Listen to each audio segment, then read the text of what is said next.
A mensagem a seguir é uma pregação da Igreja do Nazareno Nova Europa. Esteja conectado conosco pelo tablet ou smartphone e assista nossos cultos online no site inne.com.br. Ouça Nasa Rádio pelo site nasaradio.com.br e acompanhe nossas redes sociais facebook.com/INN Europa e twitter.com/INN Europa. Igreja do Nazareno Nova Europa, mudando a história de sua vida. Muito bem, vamos abrir a nossa Bíblia rapidamente, porque a hora realmente ela avança e nós queremos compartilhar a palavra ao seu coração. Gênesis capítulo 5. Gênesis capítulo 5. Deus é bom, Deus é fiel e Ele nos sustenta em sua presença para o louvor de sua glória. Muito bem.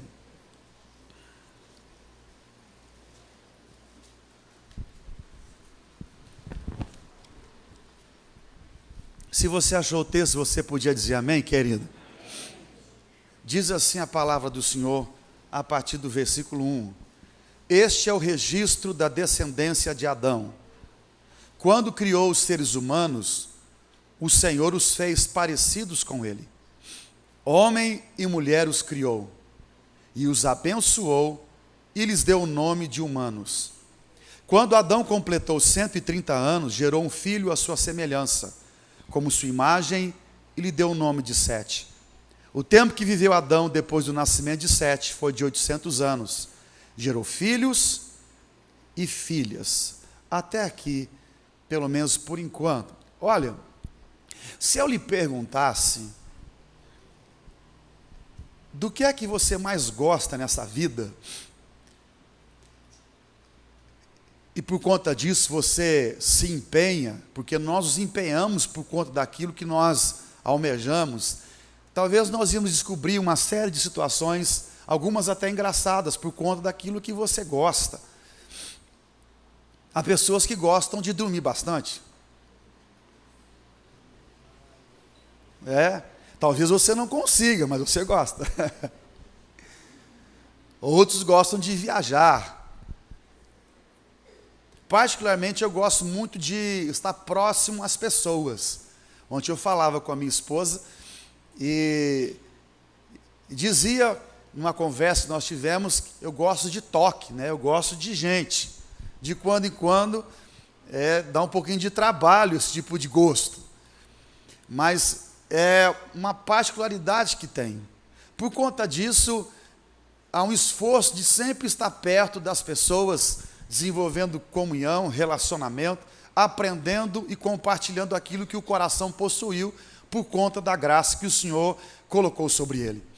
Ontem tive um tempo especial em várias pessoas, particularmente ontem tive assim o prazer de provar o que é um chimarrão.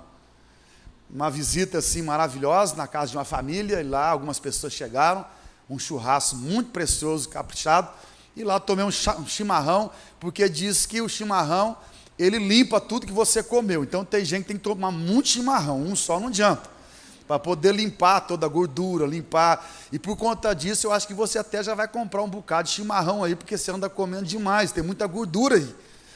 Então, tempo precioso, tempo maravilhoso. No entanto, nada traz tanto sabor à nossa vida, tanta apreciação, tanta alegria, como andar com Deus. Nada substitui esse privilégio e nada deve substituí-lo. Portanto, onde nós avançarmos, você podia dizer para quem está perto de você, andar com Deus é a coisa mais importante na vida de alguém. Olhe para quem está perto de você, andar com Deus é a coisa mais importante na vida de alguém. É um privilégio, a despeito do seu gosto, daquilo que você gosta, de como você deseja desenvolver a sua vida, nada é tão importante como andar com Deus. No texto em apreço que acabamos de ler, você percebe que a Bíblia está falando sobre a descendência de Adão. Todo o capítulo 5 ele é desenvolvido dentro desse aspecto. Deus criou os seres humanos e os fez parecidos com ele. Logo há uma advertência maravilhosa: Homem e mulher os criou. Deus é tão maravilhoso que deixou isso muito bem sedimentado, bem salientado, para que não houvesse confusão na cabeça do ser humano. Essa confusão de que existe hoje um terceiro sexo, um quarto sexo, o que quer que seja, isso é produto da desobediência humana. Deus deixou claro, criou homem e mulher. É claro que quando Deus, ele deixou isso muito bem esclarecido, é porque Deus já de antemão sabia que ia haver muita discórdia e muito problema a respeito desse assunto. Então você percebe que na descrição da formação humana, Deus já foi orientando e demonstrando a respeito daquilo que ele criou e como seria. Logo você vê o processo da vida. Adão gerando alguém à sua semelhança, à sua imagem, lhe dando nome, tempo de vida. Você vê a humanidade florescendo e nada os diferenciando um do outro. Até que quando você chega no versículo de número 21, ou melhor, quando você chega a partir do versículo 18, quando Jared completa 162 anos, ele gera Enoque. E aí, há uma introdução que diferencia um homem dos outros no que diz respeito à vida. A Bíblia diz que depois do nascimento de Enoque, Jared viveu 800 anos, gerou filhos e filhas, e toda a duração da vida de Jared foi de 962 anos, e depois morreu. Quando Enoque completou 65 anos, gerou Matusalém. Depois que gerou Matusalém, Enoque, o que aconteceu com ele? Enoque andou com Deus. Mais 300 anos, gerou filhos e filhas. Toda a duração da vida de Enoque foi de 365 anos. Enoque andou sempre em comunhão com Deus, e um dia desapareceu, porquanto Deus o arrebatou. Você podia louvar a Deus numa manhã como essa, por conta de gente como Enoque, que decide a vida em torno de um propósito único e específico, que diz respeito a esse princípio: andar com Deus durante toda a sua vida. Será que você podia dizer amém por gente assim? Nós sabemos que os desafios enfrentados por alguém são desafios insuperáveis, se não for por conta da ação da graça de Deus. Você deve imaginar o quanto que esse homem teve que renunciar, o quanto que ele teve que planejar a sua vida, de que forma ele teve que se conduzir, não perdendo de vista o propósito pelo qual ele acreditava. De fato, Enoque não andou um dia, ele andou durante toda a sua vida. E foram muitos anos andando com Deus. E ele alcançou enorme testemunho do próprio Deus. De fato, Deus teve tanto apreço pela vida desse homem, que a Bíblia diz que um dia Enoque desapareceu, porquanto Deus o arrebatou para si. Isso nos faz lembrar do glorioso dia que o nosso Deus preparou de antemão para os seus filhos, dia em que soará a trombeta, e nós ouviremos o Senhor chamar o nosso nome em seus próprios lábios.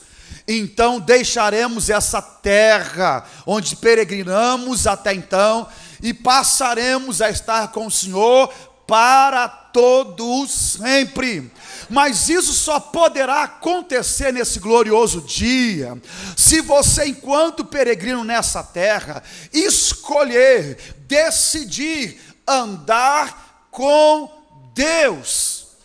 E essa é uma decisão pessoal. Ela passa pelo crivo do seu coração, onde Deus bate a porta de sua vida continuamente, convidando você para uma intimidade, para uma harmonia profunda com Ele, onde você dirá com as suas atitudes, não só com a sua decisão, porque a Bíblia nos ensina, porque a vós outros foi dado em relação a Cristo, não somente recebê-lo, mas também padecer por Ele.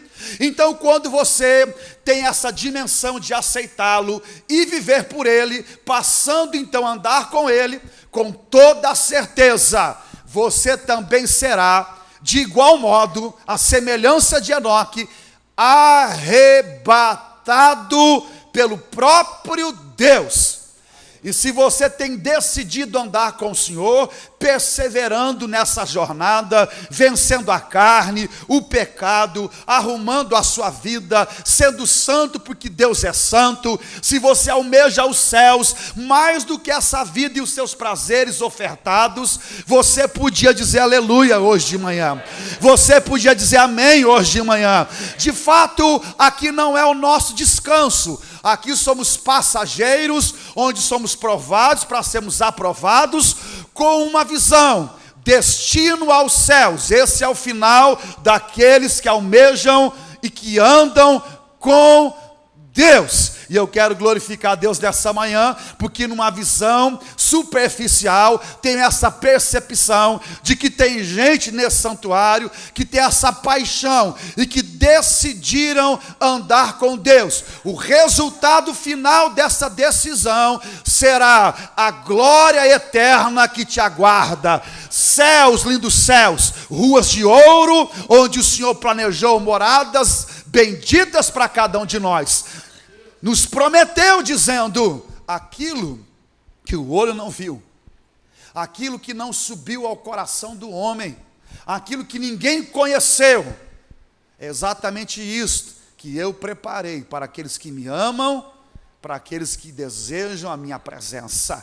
Portanto, em meus temores dessa vida que de quando em quando trazem os seus muitos dissabores, escute a voz dos céus. Não se turbe o vosso coração, não se turbe o vosso coração, não entre em turbulência, altos e baixos, não se turbe, creia em Deus, creia também em mim, disse o Senhor Jesus, porque na casa de meu Pai há muitas moradas, se não fosse assim, vou-lo teria dito, vou preparar-vos lugar, para que aonde eu esteja, você possa estar também. Você podia dizer aleluia nessa manhã, querido? Você podia dizer glória a Deus nessa manhã? Veja que como resultado final, Enoque teve esse prazer, esse privilégio de ser arrebatado. Isso é uma consequência final de vida. É uma ação de Deus de tomar para si o seu povo, os seus filhos. E já vemos isso tipificado, demonstrado através da vida de Enoque no princípio da criação. E assim Deus realizará no final dos tempos com cada um de nós, se nós ainda estivermos aqui. O Senhor nos arrebatará vivos. Mas aqueles que descansarem no Senhor aguardarão o soar da trombeta, e de forma alguma precederão aqueles que vivem. Assim o apóstolo Paulo ensinou, mas depois você vai atentar para esse assunto de uma forma mais específica. Veja que Enoque, ele andou com Deus. Alguém ousou dizer que o tempo é o preço que se gasta para se possuir a presença de Deus. Esse é o preço que você gasta para se obter. Você tem que ter a compreensão de que quando você nasceu, Deus, Ele te deu uma cota de tempo. Alguns já viveram essa cota bem vivida. Por exemplo, eu cheguei à casa dos 25 anos de idade. Pelo menos só de relacionamento com alguns irmãos. E não dá para ficar revelando a nossa idade, porque ela está no rosto. Você pode ver que é bem isso que eu estou dizendo mesmo, 25. Mas Deus deu a nós uma cota de tempo. Os nossos dias foram escritos no livro do próprio Deus. E quando o Senhor falou sobre cuidado dizendo: olhe as aves dos céus, veja que o vosso Pai as alimenta. Olhe para o lírio do campo, o vosso Pai veste. E nem Salomão, em toda a sua grandeza, teve essa capacidade e pode se comparar com essa beleza. E vocês não podem acrescentar um côvado à sua altura e nem tirar. A nossa vida foi predeterminada no sábio conselho do próprio Deus. Cada um com o seu próprio objetivo, cada um Deus traçou de uma forma, e Deus nos deu um tempo de vida. É o que você teve quando você nasceu. Samuel foi apresentado agora, mas o Pai Celeste já escreveu o seu tempo, quanto ele recebeu como graça ou como graciosidade das mãos do próprio Deus. E agora, com esse tempo nas suas mãos, você troca esse tempo por situações que validam a sua vida. Por exemplo, você troca o tempo com estudo, com conhecimento, e isso te dá sabedoria. Você troca o tempo com o trabalho, e isso te dá o recurso. Você troca o tempo com relacionamentos, e se eles forem aprovados, você é abençoado pelo próprio Deus. Se forem relacionamentos que turbam a sua vida, você aprende e cresce em meio às provações. Você recebe o tempo e você troca o tempo com situações prazerosas e legítimas, e isso traz saúde à sua alma. Você troca o tempo com a boa comida que lhe é oferecida, e isso te dá energia, quando não um pouco de gordura, porque você armazenou mais do que você podia gastar. O tempo, literalmente, no pensamento da sabedoria humana, é a moeda de troca. Por isso, quando Moisés falou sobre o tempo, ele disse na composição do Salmo 90, está escrito, ele compôs o Salmo 90, lá ele declarou: ensina-nos a contar os nossos dias, de maneira que alcancemos um coração sábio. Tempo não pode ser desperdiçado de qualquer forma e de qualquer maneira. Há uma troca. Você oferece o que você tem de maior valor e Deus abençoa a sua vida. Em sua maturidade, você pode querer comprar um pouco de tempo, mas isso é impossível. Tempos atrás soube de um testemunho contado por um irmão precioso há muitos anos. Ele foi visitar um dos donos de uma das maiores empresas desse país. E quando ele entrou no recinto, aquela pessoa poderosa na sociedade, reconhecida, com muito dinheiro, lhe fez uma pergunta: o que é que você almoçou hoje? E aquele precioso pastor não entendeu, lhe disse: eu almocei hoje o que gosto: arroz, feijão, torresmo, ovo mole. E aquela pessoa olhou e disse: eu trocaria tudo o que eu tenho por um prato de comida, porque a minha vida está se esvaindo, estou cheio de sondas e o meu tempo está acabando. Mas nós não compramos o tempo em lugar algum. O fato é que não estamos aqui para lhe dizer a respeito do tempo. O que você tem que compreender é que o tempo é o preço oferecido, gasto, para se possuir o bem maior que um homem pode ter, que é a presença de Deus. E nós, muitas vezes, de uma forma inconsequente, gastamos esse tempo com aquilo que não tem a ver com esse valor, com esse pensamento, que é se ter a presença de Deus. Mas ao ouvir essa manhã, hoje, nessa manhã, essa palavra, você vai dedicar mais tempo para se ter a comunhão do Senhor. Você vai orar mais, você vai ler mais a palavra, você vai se apaixonar mais pelo Senhor, você vai se esvaziar mais para se encher mais de Deus, você vai se consagrar outra vez, você vai procurar essa presença do Senhor, não por aquilo que Ele pode fazer, porque de fato, uma última ação do Senhor foi reservada a nós, e que marca o princípio de uma nova era. Arrebatamento é a palavra. No entanto, antes de que esse processo aconteça, nessa jornada que estamos vivendo, vale a pena andar com Deus. Mas para andar com Ele, você precisa oferecer o tempo que Ele te deu. Então você podia olhar para quem está pertinho de você. Ofereça o seu tempo ao Senhor. Ofereça o seu tempo a Deus. Gaste tempo de comunhão com Ele. Pare um pouquinho o seu dia. Vá para a solidão do seu quarto. Vá para o secreto lugar da sua intimidade. Feche a porta do seu quarto. Busque a presença do Senhor na oração. Vá para a leitura da palavra. Ame mais a palavra do que as publicações do jornal de amanhã. Se interesse mais pela profecia dos acontecimentos finais do que pela especulação da bolsa de valores. Até porque você não tem dinheiro lá, meu irmão.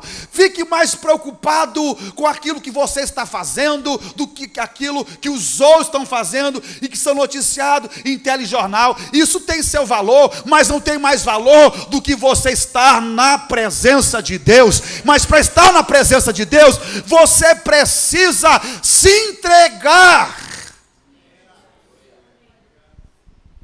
Será que tem alguém aqui nessa manhã que está compreendendo o que Deus está falando? E se você está compreendendo, você podia empurrar quem está pertinho de você e dizer: você precisa oferecer um pouco mais. É muito pouco que você tem oferecido. Você precisa dar um pouquinho mais de você. Você precisa mergulhar mais na água. Você precisa ir mais profundo, meu irmão. Você precisa saltar mais na presença do Senhor. Se leu um salmo, tem que ler 2. Se jejuou um dia, tem que jejuar 2. Se você fez uma oração de meia hora, tem que aprofundar a sua oração para um pouquinho mais. Eu não tenho tempo. Não é que você não tem tempo, são os valores que você tem na sua alma. Esse é o grande problema.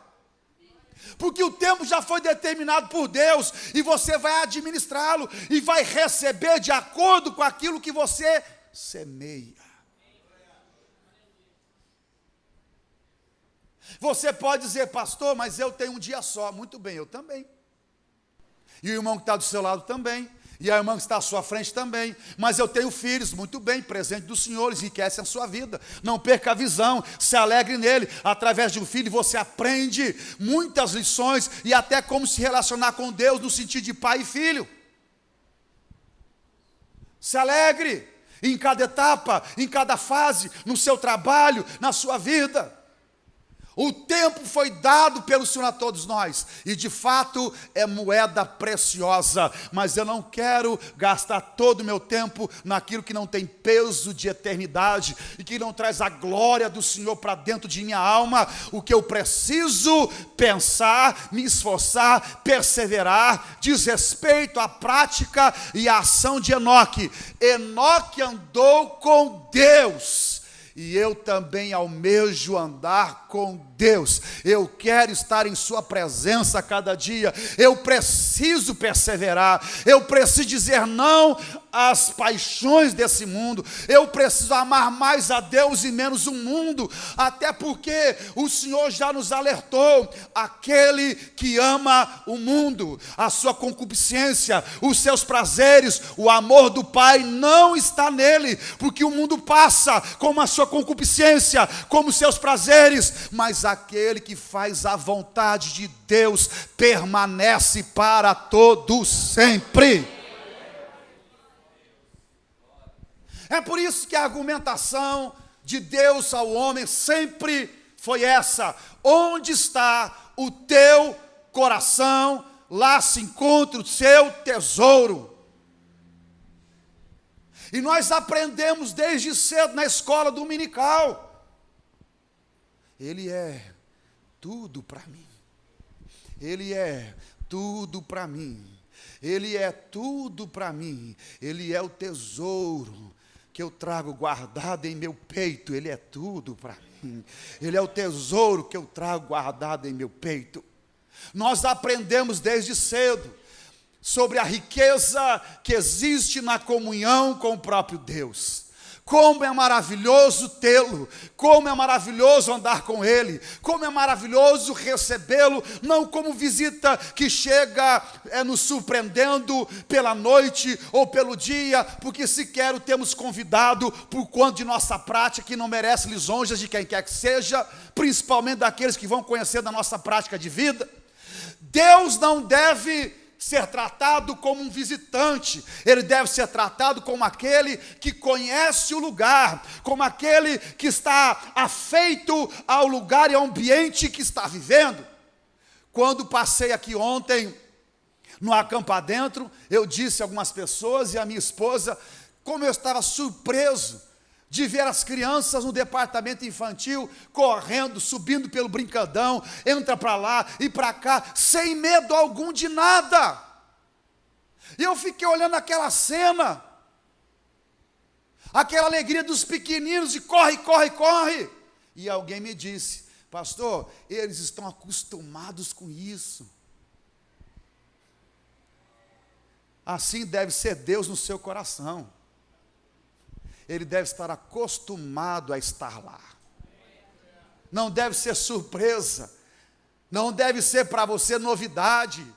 Deve ser uma morada perpétua e eterna. Não deve ser visita de casualidade por conta de lutas e problemas. Não, a sua canção sempre deve ser a do poeta: fica, Senhor, porque já se faz tarde, tem meu coração para morar, faz em mim morada eternamente. Fica, Senhor, fica, Senhor, fica, Senhor. E se essa é a sua palavra nessa manhã, você podia dizer aleluia, você podia dizer glória a Deus hoje de manhã, você podia levantar uma de suas mãos e dizer a Ele: Senhor, fica, fica, Senhor, porque já se faz tarde, o meu coração está para o Senhor morar. Fica, Senhor, faz morada perpétua e eterna. Fica, Senhor, mais do que tudo nessa vida, mais do que prazeres que eu almejo,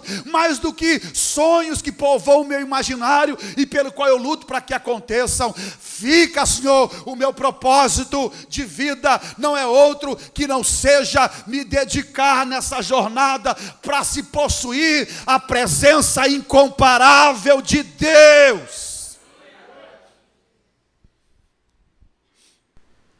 E quando pensamos em homens como Enoque, pena que não conseguimos abordar outras pessoas, e vamos ficar só com um testemunho breve desse homem, porquanto não há necessidade, até porque Deus vai falando e nós sentimos sua presença e a sua voz em nossa alma. É importante você ponderar numa manhã como essa. Como é que você tem desenvolvido o seu processo de vida? Gasta o precioso tempo. O que você mais busca, deseja e quer. Pode ser que você já até alcançou algumas coisas, mas ao final você está descobrindo que elas não preenchem a totalidade do seu coração. Elas satisfazem, mas não preenchem. Porque só preenche absolutamente tudo é a presença de Deus. Apenas Ele. E Deus não divide a sua glória com absolutamente nada, e nem com tudo que o mundo possa oferecer. Ele nos basta. E por onde Ele passa, as árvores cantam de louvores e júbilos. Os campos começam a aplaudir e os animais se curvam. Aonde Deus habita e está, a bênção do Senhor é dada e a força do próprio Deus é compartilhada. Presença. Numa análise de vida, cada um de nós, numa manhã como essa, tendo um testemunho tão forte como esse de Enoque, de um homem que andou com Deus enquanto viveu. E quando você observa essa palavra e faz uma culta reflexão sobre o seu procedimento, será que a nossa vida está em concordância com a de Enoque? Você pode observar que dentro da genealogia de Adão, há esse princípio: nasceu, viveu e gerou. Nasceu, viveu, gerou. Nasceu, viveu, gerou. Porque esse é o propósito pelo qual nós estamos. Aqui de uma forma muito simples. Nascer, viver e gerar diz respeito à constituição da vida. No entanto, quando chega Enoque, diz que nasceu, também gerou, mas andou com Deus. Então há diferenciação, e nós logo percebemos que nessa vida há algo que diferencia o homem dos demais. E esse algo diz respeito a essa prática. Enquanto muitos estão preocupados em terem uma vida natural, comum, Deus tem almejado aqueles que saem do cotidiano natural, da esfera comum, para decidirem andar com Ele. Lembrando de que quem anda com Deus é recompensado e é abençoado. Hoje de manhã, você anda de mãos dadas com quem? Alguns supostamente com os seus ideais, com seus sonhos, com seu projeto de vida. Tudo isso tem o seu valor dentro de uma escala de prioridade. Mas estas questões não podem estar acima do privilégio que Deus deixou para que você atentasse para Ele. Minha presença. Minha presença. Minha presença. Para que você seja apaixonado. É por isso que Davi era um homem abençoado e virtuoso, porque acima de todas as coisas, sendo rei ou pastor no campo, Davi amava a presença do Senhor. Por isso, quando escreveu o Salmo 27, ele disse: uma coisa pedi ao Senhor e a buscarei, que eu possa morar na casa de Deus todos os dias de minha vida. E não é sem razão estar na casa de Deus todos os dias de minha vida, enquanto viver todos os dias de minha vida. Não é, porque na casa de Deus eu aprendo no seu santuário e eu contemplo a sua gloriosa face. Apaixonado por Deus e pela sua presença. Quando pecou, cantou, orou, com o seu coração doído e sofrido: não me lances fora da tua presença, e torna a dar-me alegria da comunhão que vem do Espírito Santo. Apaixonado pelo Senhor. Então Deus o abençoou, como tem abençoado aqueles que procuram andar com Deus.